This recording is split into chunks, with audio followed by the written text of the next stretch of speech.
ఇప్పుడు నేనేం చేస్తుంటే అది కొట్టానంటే అన్నీ పోతాయి అనమాట.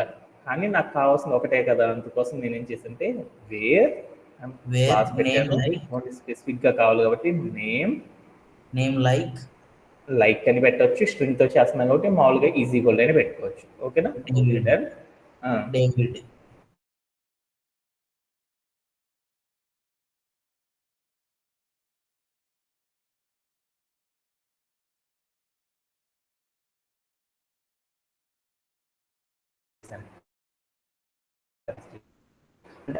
ఏంటంటే నాకు అనేది ఎగ్జాక్ట్లీ కరెక్ట్ అని నాకు అర్థమైపోయింది. అంటే ఇలా మనం చేసేసాం. ఒక్కసారి ఆన్సర్ చూద్దాం అనుకున్నాం. ఇక్కడ క్లిక్ చేయగానే ఇక్కడ సొల్యూషన్, ఆ సొల్యూషన్లో కూడా మనం రాసిన క్వైరీ ఉందన్నమాట. ఓకేనా? ఓకే. అలానే నెక్స్ట్ క్వైరీకి వెళ్ళిపోతుంది. హర్ష, ఈ క్వశ్చన్కి మీనింగ్ చెప్పగలవా?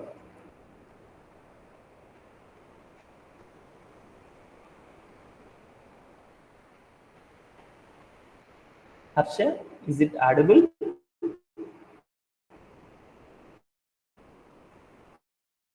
Harsha, is it audible?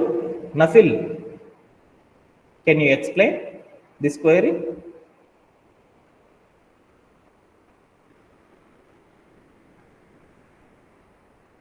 Satish, చెప్పగలవా నాన్న? No sir. Okay, make it fast.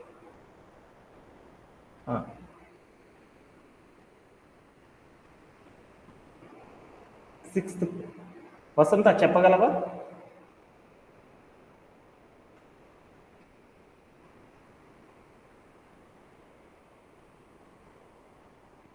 Vasantha, is it audible?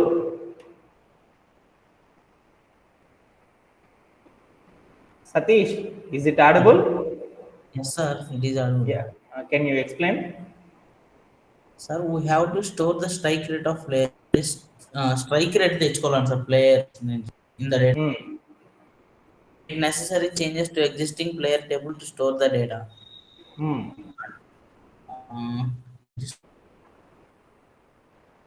No sir, I have.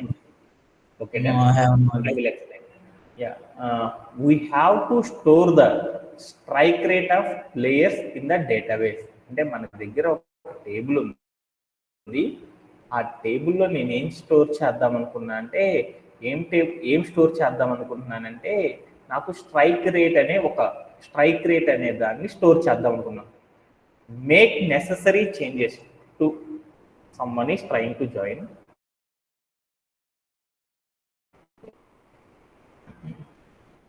Sanjay, can you explain the sixth query? Sanjay.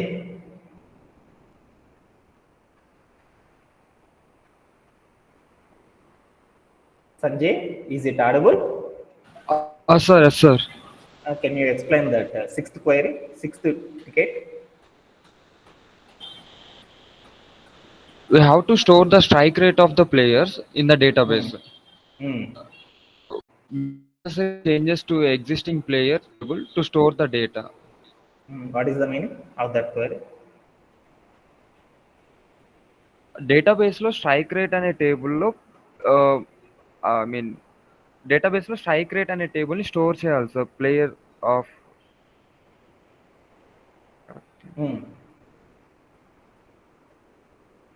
Okay, I will explain. ఇక్కడ ఏమి ఇచ్చారంటే we have to store the strike rate of the players in the database. అంటే ఒక database ఉంది, ఆ database లో మనకి కావాలంటే ప్లేయర్స్ కి సంబంధించిన స్ట్రైక్ రేట్ అనేది స్టోర్ చేయాలన్నమాట. అంటే ఏంటిది ఆ స్ట్రైక్ రేట్ ఏందో నాకు తెలియదు, తర్వాత చూద్దాం. మేక్ నెససరీ చేంజెస్ అంటే ఏదన్నా అవసరమైతే ఆ చేంజెస్ ని బట్టి చేయమన్నమాట. అలాంటి చేంజెస్ కావాలన్నగా. So to the existing player table to store the data. అంటే మనం ప్లేయర్ అనే ఒక టేబుల్ ఉంది, ఆ ప్లేయర్ అనే టేబుల్లో ఎలాంటి చేంజెస్ అనేవి చేయకుండా మనం ఏం చేయాలి అంటే స్ట్రైక్ రేట్ అనే దాన్ని చేయండి అనమాట. ఓకేనా? ఓకే. అలానే కింద నోట్ ఇచ్చాడు, name that column as strike rate. అంటే స్ట్రైక్ రేట్ అనే దాన్ని ఏ కాలంతో ఇవ్వాలంటే స్ట్రైక్ అండర్స్కోర్ రేట్ అని ఇవ్వాలన్నమాట. మెజర్ తీసుకునే వాల్యూస్ అన్ని కూడా ఏముండాలి, డెసిమల్ లో ఉండాలి. డెసిమల్ ఫార్మాట్ అంటే మీ అందరికీ తెలుసు కదా, డెసిమల్ ఫార్మాట్ అంటే మీ అందరికీ తెలుసు కదా, 2.5 అన్నాను. ఇక్కడ అంటారంటే డెసిమల్ అంటారు అనమాట. ఓకేనా, డెసిమల్ అంటే దాన్ని, డెసిమల్ అనేది మెన్షన్ చేసామంటే దాన్ని ఏ డేటా టైప్ అంటారు? ఫ్లోట్ అని పిలుస్తారు. Float sir. అంటే మనం వాల్యూస్ అన్ని కూడా ఏ డేటా టైప్ లో ఇవ్వాలి? ఫ్లోట్ లో ఇవ్వాలి అని చెప్పాడు అనమాట. ఓకే, గుడ్, అర్థమైపోయింది. అసలు నాకు అసలు అర్థం కాల. నేనేంటంటే అసలు నా డేటాబేస్ లో ఏమున్నాయి, స్ట్రైక్ రేట్ అంటున్నాడు, ఏందిరా అసలు నాకు అర్థం కాదు, స్ట్రైక్ రేట్ స్టోర్ చేసేది ఏంటి నాకు అర్థం కాల. అందుకోసం నేను ఏం చేశానంటే అసలు నా డేటాబేస్ అనేది ఏ టేబుల్ అనేది అర్థమైంది, ప్లేయర్ టేబుల్ అని. ఆ ప్లేయర్ టేబుల్ ఏమున్నాయో చూద్దాం అనుకుంటున్నాను. సెలెక్ట్ అని రాసుకున్నాను. తర్వాత ఏం చేశానంటే స్టార్ అని పెట్టాను, రమ్మని పెట్టాను. తర్వాత ఏం చేశానంటే టేబుల్ నేమ్ ఇచ్చాను, ప్లేయర్ అనేసి ఇచ్చేసేసి సెమీకాలన్ ఇచ్చేసి రన్ యాజ్ ఏ కోడ్ పెట్టాను. అప్పుడు ఏమైంది అంటే ఓకే డన్, నేము కాలమ్సే ఉన్నాయి, నాకు వేరే కాలం లేదనమాట. ఇప్పుడు నన్ను ఏం చేయమన్నాడు, స్ట్రైక్ రేట్ అనే ఒక కాలాన్ని యాడ్ చేయండి అని చెప్పాడు. స్ట్రైక్ రేట్ అనే ఒక కాలంని యాడ్ చేయాలనుకో పర్మనెంట్గా యాడ్ చేయాలన్నమాట. అది పర్మనెంట్గా యాడ్ చేయాలంటే అప్పుడు నేను ఎలా యాడ్ చేస్తాను, ఒక కాలంని యాడ్ చేయాలనుకో ఎలా యాడ్ చేస్తాము, ఎలా చేస్తాం ఆల్టర్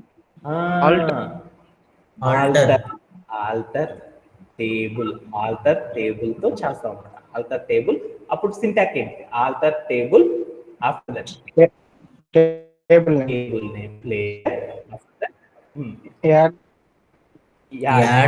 చేయాలంటే add, after that column data, column name strike underscore rate, data type float అని చేసేసి సెమీకాలన్ పెట్టేసి నేనేం చేశానంటే ప్లేయర్ అవుట్ చేసి చూసాను, సబ్మిట్. అప్పుడు ఏమైంది చూద్దాం. ద క్వైరీ సక్సెస్ఫుల్లీ ఎగ్జిక్యూటెడ్ అంటే మన క్వైరీ అనేది సక్సెస్ఫుల్ గా కరెక్ట్ అయిపోయింది అనమాట. ఇలా మనకి ఏం చేసేసంటే స్ట్రైక్ రేట్ అనే ఒక కాలంని క్రియేట్ చేయండి అని చెప్పాడు. క్రియేట్ చేశాను, దాంట్లో ఏదైనా అవసరమైతే చేంజెస్ ని చేయండి అని అన్నాడు అనమాట. ఓకేనా, ఓకే. నెక్స్ట్ క్వైరీకి వెళ్దామా. సెవెంత్ క్వైరీ, కళ్యాణ్ చెప్ప.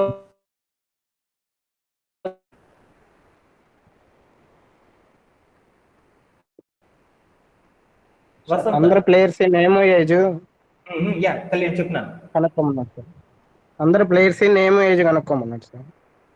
అక్కడ నువ్వు ఒక్కటే చూసుకోవాలన్నమాట. గెట్ అంటే నీకు ఆల్రెడీ చెప్పాను కదా, గెట్ అంటే తెచ్చుకోవడం అనమాట.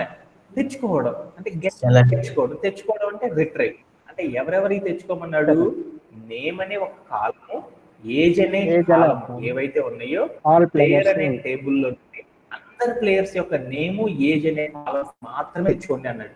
అలా తెచ్చుకోవాలని నీకు సింటాక్స్ తెలుసా, చెప్పగలవా? సెలెక్ట్, ఓకే, సెలెక్ట్ కిందకి వచ్చి name,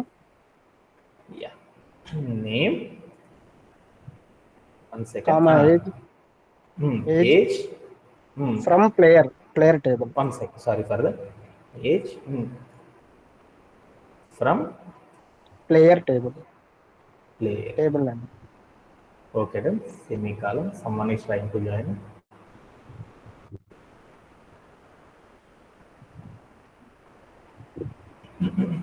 After run as a code, semicolon.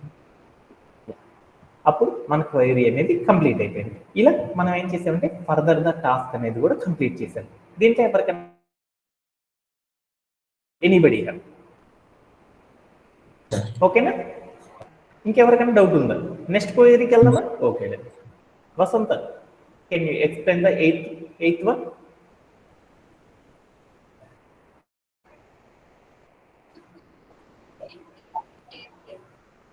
అంటే ఏం చెప్పాడు?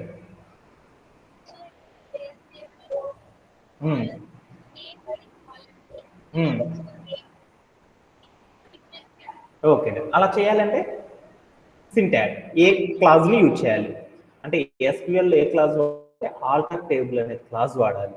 అంటే ఆల్టర్ టేబుల్ అనే క్లాస్ వాడాలని నాకు అర్థమైంది. దాని యొక్క సింటాక్ ఏంది, ఆల్టర్ టేబుల్ రాసేసి ఆఫ్టర్ ద టేబుల్ నేమ్ ఇవ్వాలి. ప్లేయర్ రీనేమ్ మనం పేరు మార్చాలంటే రీనేమ్. నేమ్ ఏం చేయాలి, name to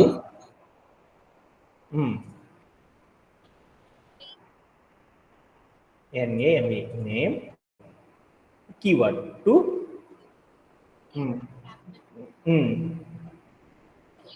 full underscore name. After that semicolon. After that run as a code. అప్పుడు సబ్మిట్ చేసేద్దాం. అప్పుడు ఏమైందో చూశాను. ఏమైంది, క్వరీ కంప్లీటెడ్. ఓకే, ఇలా కంప్లీట్ చేశాను. అలానే నెక్స్ట్ క్వరీకి కూడా వెళ్ళిపోదామా? ఓకే సంజయ్, లాస్ట్ వన్ చెప్పగలవా?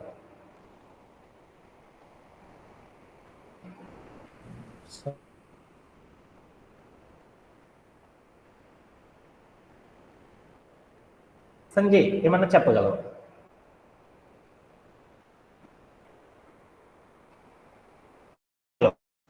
Yes sir. Drop from delete player table from database నుంచి ఆ ప్లేయర్ అని తీసేయాలి. ప్లేయర్ అనే టేబులే తీసేసేయాలి. టేబుల్నే తీసేసేయాలంటే సింటాక్ ఏంటి? Drop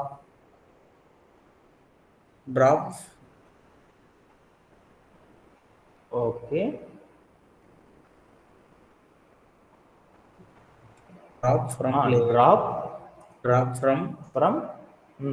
player. డ్రాప్ అనే దాన్ని యూజ్ చేస్తాం. ఫ్రమ్ అనే కీవర్డ్ వాడాం. Table name is player. After that we're using semicolon. So run as a code. ఏమైందంటే query is wrong, test case is failed. Anybody can guess. Drop table. Yeah, good. Thank you. Syntax is drop అనే దాంతో table delete చేస్తాం. కాకపోతే మనకి సింటాక్ వచ్చేసరికి drop తర్వాత table అనే ఒక కీవర్డ్ వాడాలి. టేబుల్ అని రాసేసేసి ఆఫ్టర్ దట్ మనం ఏం చేయాలంటే టేబుల్ నేమ్ అనేది ఇవ్వాలన్నమాట. ఓకేనా? ఇప్పుడు ఏమైంది అంటే మన క్వెరీ అనేది సక్సెస్ఫుల్లీ ఎగ్జిక్యూట్ అవ్వడం అనేది జరిగిపోయింది అన్నమాట. దీంట్లో ఎవరికైనా సరే డౌట్స్ ఉన్నాయా? ఇంకా ఎవరికన్నా డౌట్ ఉన్నాయా? Anybody? Okay, right now just once.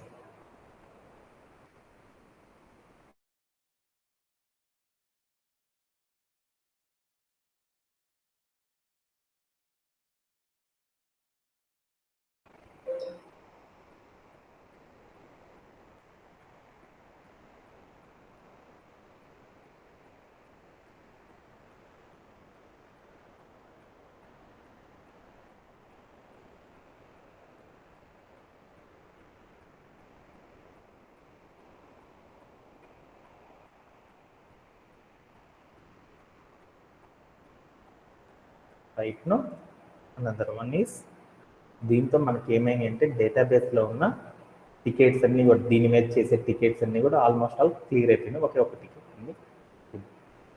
So ఏంటిది అంటే, yeah, what is the example? Yeah, ఇక్కడ ఒక ఎగ్జాంపుల్ ఉంది చూడు. వసంత కనపడుతుందా ఎగ్జాంపుల్? ఏంటిది example?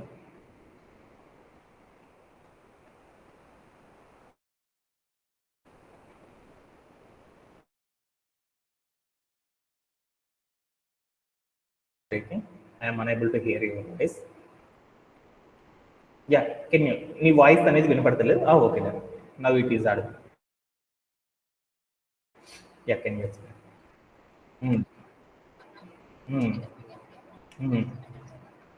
Okay, what is the meaning of that?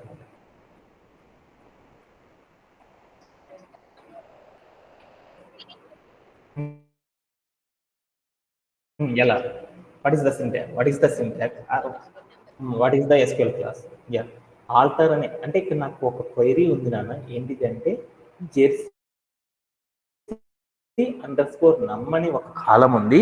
ఆ కాలం నుండి నాకు ఏం కావాలంటే జెర్సీ అండర్స్కోర్ నంబర్ అనే కాలంలో నేను ఏం చేయాలంటే డేటాబేస్లో చేంజెస్ చేయాలి. అలా చేంజెస్ చేయాలంటే ఎలా చేస్తాను? ఒక కాలంకి నేమ్ అనేది మార్చాలి అంటే మనం ఏం చేయాలంటే ఆల్టర్ టేబుల్ అనే ఒక ఎస్క్యూఎల్ క్లాస్ సహాయంతో చేస్తాం. ఆల్టర్ టేబుల్ అని రాసేసి అప్పుడు సింటాక్ ఏంటిది? సింటాక్ ఆఫ్టర్ దట్ మనం ఏం చేయాలి? రీనేమ్ చేయాలి. రీనేమ్ అంటే రీనేమ్ అని చెప్పేసి ఆఫ్టర్ దట్ ఏం కాలం కీవర్డ్ వాడాలి. ఆఫ్టర్ దట్ మనం ఏదైతే కాలం ఉందో ఆ కాలం ఇవ్వాలన్నమాట. ఆ కాలం నేమ్ వచ్చేసరికి ఏంటిదంటే జెర్సీ అండర్స్కోర్ నమ్ అనే కాలం ఇచ్చాము. ఆ కాలం నుండి ఎక్కడికి వెళ్ళాలి అంటే 2 అని చెప్పాలి. ఏ కాలంకి వెళ్ళాలి మనము? జెర్సీ అండర్స్కోర్ నంబర్ అనే కాలంగా మార్చాలి అని చెప్పేసి ఒక సెమీ కాలం పెట్టేసేసి రన్ యాజ్ ఏ కోడ్ చేసేసాను. ఇప్పుడు ఏమైంది నో సచ్ కాలం అంటే మనకి ఏమైందంటే అక్కడ ఆ కాలమే లేదు అని వచ్చేసింది. ఎందుకంటే నేను తీసుకుంది డేటాబేస్ కాదనమాట, వేరే ప్రాక్టీస్ టేబుల్ అనేది తీసుకున్నాను. దాంట్లో మనం ఏంటంటే అసలు ప్లేయర్ అనే టేబుల్ని క్రియేట్ చేయలేదన్నమాట. అంటే మామూలుగా అయితే సింటాక్ ఇలా చేస్తారనేది చెప్పడానికి మీకు ఏం చేశానంటే ఒక ఎగ్జాంపుల్ అనేది చెప్పాను అనమాట. ఓకేనా? ఓకే. దీంతో ఎవరికైనా సరే డౌట్స్ ఉన్నాయి? Anybody have? అందరికీ అర్థమైనట్టేనా ఈరోజు సెషన్? ఇంకెవరికైనా డౌట్స్ ఉన్నాయి? అంటే దీంతో మనం ఈ రోజు సెషన్లో మనం ఏం చేసేసామంటే ఆల్మోస్ట్ ఆల్ ఎస్క్యూఎల్లో మనం ఏం చేసామంటే CRUD ఆపరేషన్స్తో చేసే ప్రతి టాస్క్ కూడా మనందరికి కూడా ఏమైందంటే ప్రాపర్గా వచ్చేసింది అని నేను నమ్ముతున్నాను. ఎవరికైనా సరే డౌట్స్ ఉంటే ఆ డౌట్స్ అన్నిటిని కూడా ఏం చేస్తారు అంటే మీరందరూ ప్రాక్టీస్ చేయండి. ఇంకా ఎక్కడైనా స్ట్రక్ అవుతున్నారు అంటే ఇంకా కొన్ని క్వైరీస్ తీసేసుకొని చేసేద్దాం.